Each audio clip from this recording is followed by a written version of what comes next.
the place, Andover, Maine.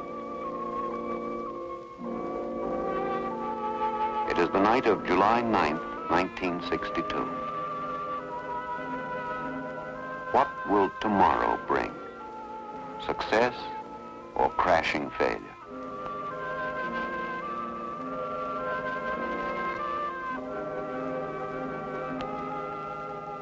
Telephone men drive through the lonely hills of Andover to make final tests on the electronic gear that may or may not find and communicate with a tiny spinning globe thousands of miles in space. In all too few hours, the satellite named Telstar will rise from a Florida beach. All operators, man your stations and monitor conference 1. The men of Andover are betting on tomorrow. This is the director. Let's start the system status check. System check for mission 1, starting at 22:45:37 UT. Command tracker report. Command ops ready. Precision track report. Precision track ready.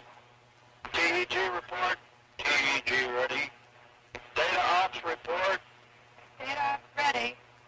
Receiver report. Receiver ready. Transmitter. Transmitter is ready. Director, this is ground control. Come in, ground control. Ground control is ready. Roger. Director, this is communications control. Come in, communications control. Communications control is ready. Roger.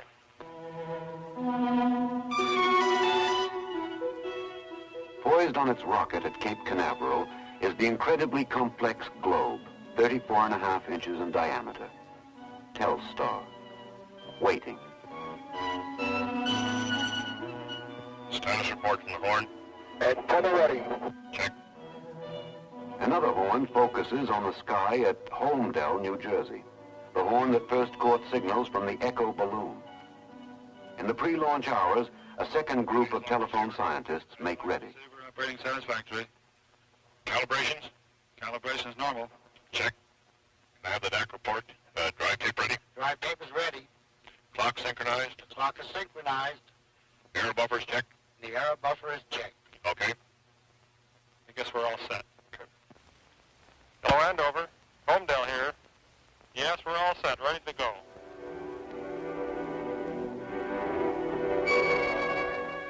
Fleur-Bordeaux, Brittany, France. Across the Atlantic, too, there is quiet expectancy. In this corner of historic countryside, months of intense activity, of consultation and construction, are focused on a few crucial hours. Here, beneath its ray dome, waits another great horn antenna, sister of the one at Andover. Across the channel at Goonhilly Down in Cornwall, the British antenna is also poised on the predicted path of Telstar.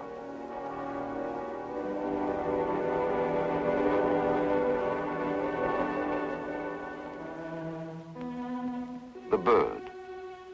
This focal point of concentrated attention on both sides of the Atlantic will be the first active communication satellite in space, if all goes well.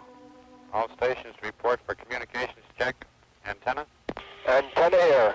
At Cape Canaveral, private industry and government work shoulder to shoulder under a unique arrangement. In this project, the satellite was built, the launch bought and paid for by Bell Telephone. Run number 4758. Bell Labs men are old hands at Canaveral. Their job? Guidance control, putting satellites into exact orbits. Plotting board. Plotting board, clear. Guidance control, this is radar control. The radar is ready to acquire the missile. Roger. Radar control, stand by. We should be picking up terminal count in a few minutes. Roger. This is spacecraft test control. All spacecraft test positions, please report ready. Nearby, in adjacent vans, is Telstar control. The telephone men who must make certain that the sphere is in prime condition up to and through its launch. Telemetry is ready. Console is ready. Tracker is ready. Spacecraft advisor, this is Telstar control. How do things look in the mission control center? Telstar control, this is spacecraft advisor. The range status is go. The mission director just gave a go to the blockhouse. Mission direct at the launch director. The launch itself will be under the direction of the National Aeronautics and Space Administration. On all stations, spacecraft mission is go. On the blockhouse firing line, a fourth team. Again, NASA and Douglas Aircraft and Aerojet backing up the Bell system. For all, a common target, a mutual objective. Telstar receives the sheathing that will protect it in the abrasive journey through Earth's atmosphere. Launch is set for 3:35 a.m. Eastern Standard Time. The launch vehicle is the 90-foot three-stage Delta, successful in 9 space ventures. The final count is coming up. All systems are green. At all sites, the word is go. This precise moment has been a long time in the making. As early as 1954, at the Bell Telephone Laboratories in Murray Hill, New Jersey, the possibilities of satellite communications had been foreseen by Dr. John R. Pierce. Although 3 years were to pass before Sputnik 1 rocked the world, Dr. Pierce's ideas helped spark the search for Telstar. Even then, there was little doubt of the eventual need for improved means of communicating overseas. Across the United States, microwave towers dot the horizon. Great volumes of messages and TV shows can be flashed from point to point, supplementing other landlines to help provide the communication channels the nation requires. But when the ocean is reached, there are no towers. A tower in this ocean tall enough to do the job, or a string of towers, is obviously impractical. But if such a tower could fly, then Americans and all the people of the world would have an exciting addition to their communication toolkits. A ring of flying microwave towers could assure continuous overseas transmission, help meet the communication demands that are growing with each passing day. The credit for Telstar properly belongs to scientific development based on research that reaches out ahead of man's immediate needs. Telstar is the sum of many men's efforts over the years. When the need for communicating by satellite became apparent, the products of Bell Labs research were on hand to be a part of Project Telstar and to make it work. Gigantic things, like the Andover antenna, weight 380 tons, yet built with the relative accuracy of a fine watch, so precise that it can track its target within 1/50th of 1 degree. Or its forerunner at Holmdel, New Jersey. At the heart of each of these huge antennas is a special FM feedback receiver and a ruby maser, which operates at 456 degrees below zero. Together, they pick up a faint signal, only 1/1000th of a watt strong, and boost it back to a usable level. Tiny things are equally important. Transistors. Without them, Telstar could not relay messages in space, and rockets could not be so precisely directed or controlled. Solar batteries to borrow power from the sun and keep Telstar's electronic gear alive. These inventions and more, products of telephone research, were on hand when the time came for Bell Labs to put the first Telstar together at its Hillside, New Jersey location. 10,000 electronic components to go in a 34.5-inch ball. Each subassembly packed in plastic foam. The bird framed in magnesium with a shell of aluminum. 3,600 sapphire-covered solar cells mounted in platinum. Telstar reached the dust-free purity of its assembly in hospital operating room atmosphere. Nothing was left to chance. Vibration tests.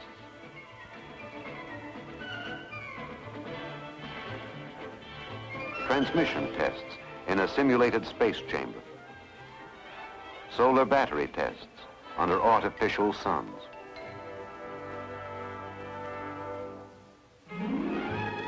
On a brilliant June day, Telstar arrives at Canaveral after its 1,000-mile journey from New Jersey.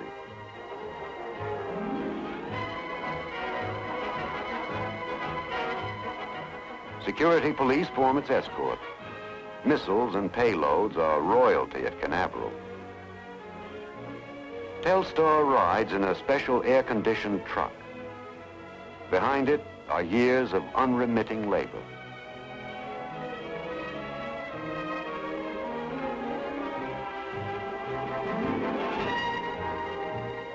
It's not the things that are known that bother the scientists now, but the things still unknown.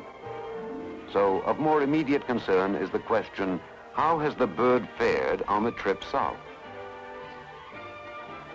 After transfer from truck to Telstar's satellite van, a band goes around the new star's equator. Cables are attached for another tough physical. And solar cells, antenna, satellite transmission, and telemetry are checked. Okay, so far.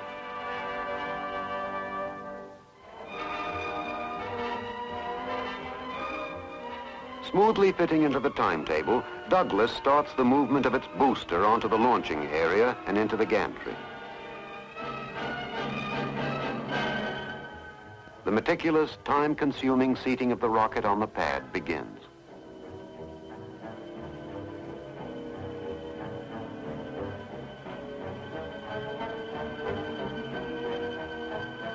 The bird moves to NASA's spin test building. There, it is mated to the third stage booster, that package of highly dangerous explosive that will give Telstar its final orbital speed and start its spin through space.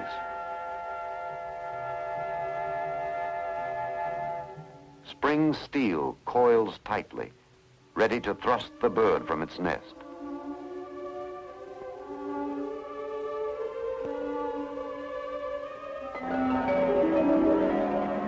On the spin table, it is rotated as it will be in the sky, 180 revolutions a minute. Safe beyond dugout walls, the Douglas engineers perform the dangerous task of balancing the spinning orb and its mate to guarantee stability in space.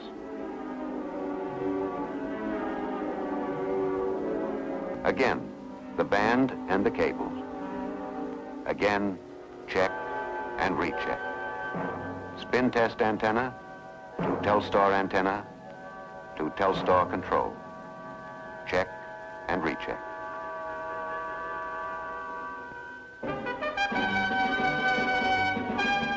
Canned for protection and transport, the messenger of space moves on its cautious way up the gantry. Telstar weighs in at 170 pounds. Its family tree is an impressive history, for every one of its components was subjected to months of life tests, and pedigree papers were accumulated on each part. With this sort of survival of the fittest approach, Telstar should have the makings of a champion. It's $1 million baby, and every move it makes is watched by anxious guardians. Third stage and satellite lower gently to a mating with the second stage, mark to mark.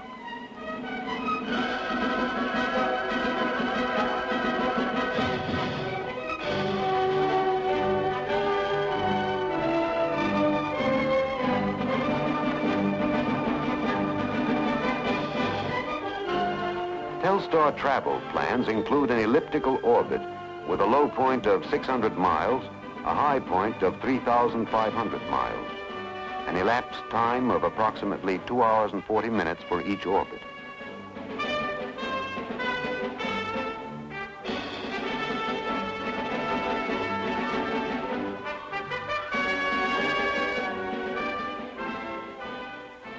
Again, the cables are attached for one last examination. Check and recheck.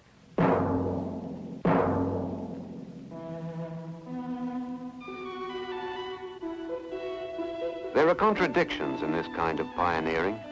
nylon gloves in a bare-fisted fight. Contamination is an enemy. And thundering explosive forces are subjected to minute checks. The cable is removed, a last connection made, the face of a cell fastened. The baby is buttoned up. The fairing goes on. Clamshell seal against Earth's atmosphere. Pea pod to be tossed aside in space. No more check and recheck. Telstar is on its own.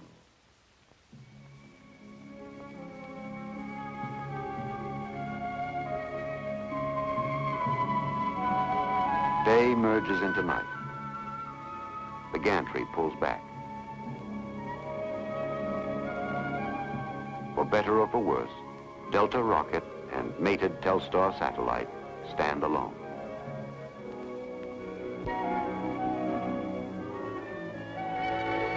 Now the order comes, clear the area.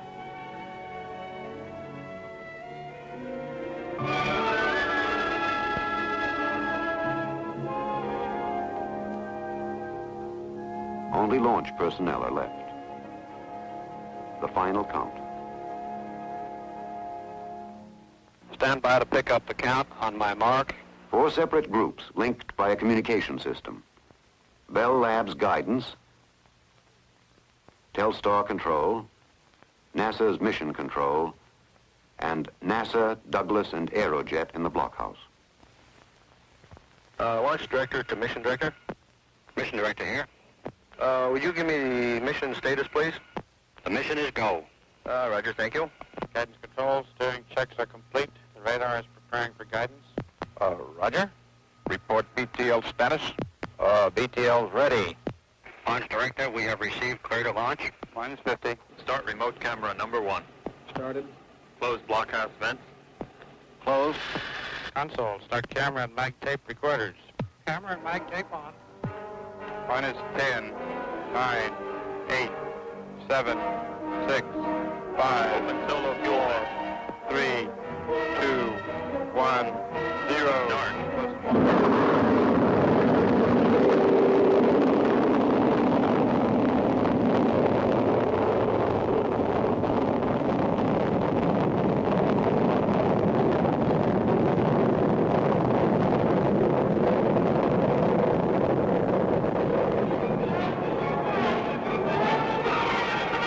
BTL's tracking. Tracking okay at BTL. Plus 70 seconds. Mark. BTL tracking first stage. Guidance. Okay. On course. Pitch up signal at this time.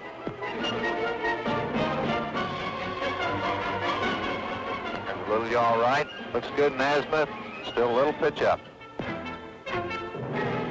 Sequence 2, sequence 3, sequence 4. Separation? Very good. Spin up and burnout have been reported. Andover, this is Telstar Control at Queretaro. We've got good news. Downrange station Antigua reports third stage burnout scene. Doppler track at the Cape looks good. I think we've got our orbit. We'll keep you posted as to what we see. Roger. We will initiate test series on 5th pass. When pinpoint orbit was assured, Cape Canaveral said to Andover, "We put it up there. Now you find it and talk to it." The big task begins.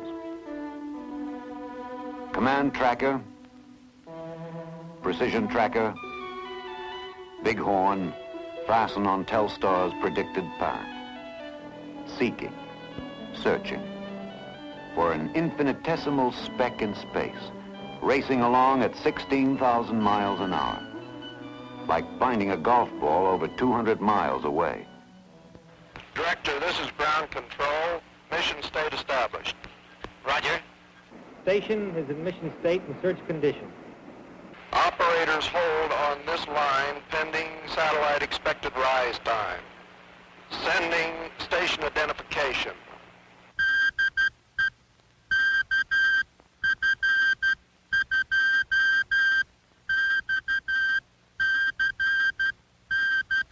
The satellite is rising over the horizon. We have a detected signal. The command tracker has acquired. Roger, the telemetry just went into lock.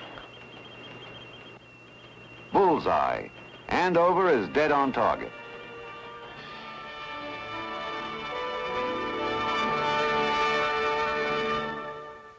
With the newsmen of press and television looking on, the experiment is out in the open, in the American way. Fail or succeed, the chips are down. Fail or succeed, the presses will roll, the television cameras scan the event. Will Telstar work? In Washington, D.C., distinguished guests wait and watch expectantly before a large closed-circuit TV screen. Vice President Johnson is there, with Mr. McNeely, president of AT&T, and Senators Kerr and Smith, Congressman Miller, Harris, and Albert, Senators Dirksen, Symington, Magnuson, and Pastore, and Administrator Webb of NASA. And the Federal Communications Commission watches the show at Andover. The first test is coming up. Will Telstar receive a telephone message from Earth, amplify it, and return it to Earth? F.R. Capel, AT&T board chairman, will speak with the Vice President of the United States. The connections go in. Good evening, Mr. Vice President.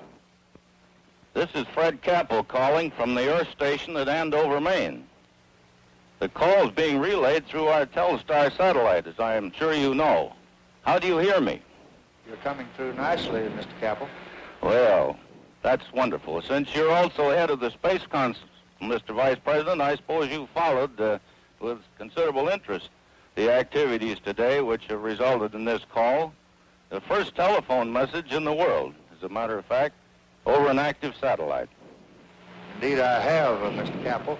The progress of the satellite from the time it was launched early this morning from Cape Canaveral by the National Aeronautics and Space Administration has been most gratifying to all Americans. I'm sure millions of them have been proud of this achievement, which is another first in our conquest of space. Well, I think the people of this country are pleased with this demonstration of cooperation between government and private industry. The teamwork this morning at Cape Canaveral, which I witnessed, was outstanding. I quite agree, and I think this is a matter of satisfaction for every citizen of the nation. I'm certain that the results of the Telstar tests will be most valuable in providing some of the knowledge needed to bring into operations a very fine commercial communication satellite system. Well, we're most hopeful of this, and certainly pleased at this performance so far. Good night, sir, and thank you a great deal. Full steam, Andover plunges into a second big question. Can Telstar handle the special requirements of television? The picture goes out into space. The answer lifts American hearts.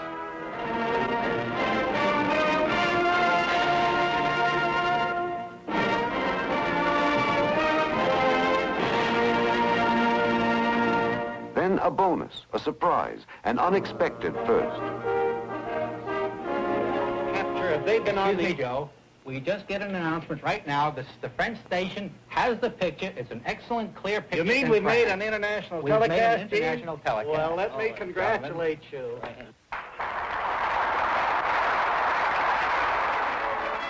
Then a photograph of Telstar is transmitted to the satellite and sent back to Earth. The first facsimile transmission. Next, two 500-word stories flash from Earth to satellite to Earth. Tape punching out news. Data transmission at over 1,000 words a minute. The following day, Telstar brings a voice and a face from France to the television sets of the United States.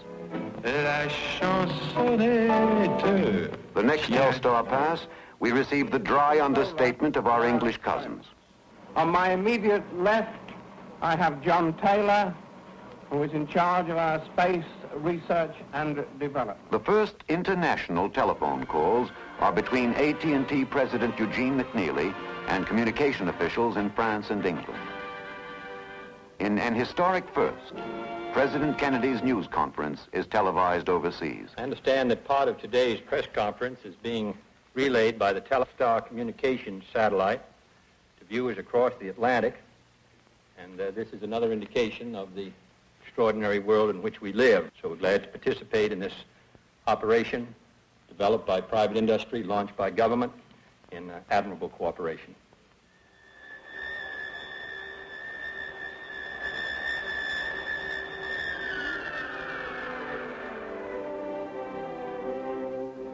Telstar is a scientific success. More than that, it carries with it, through space, the hope that someday all men will see and talk to each other as friends.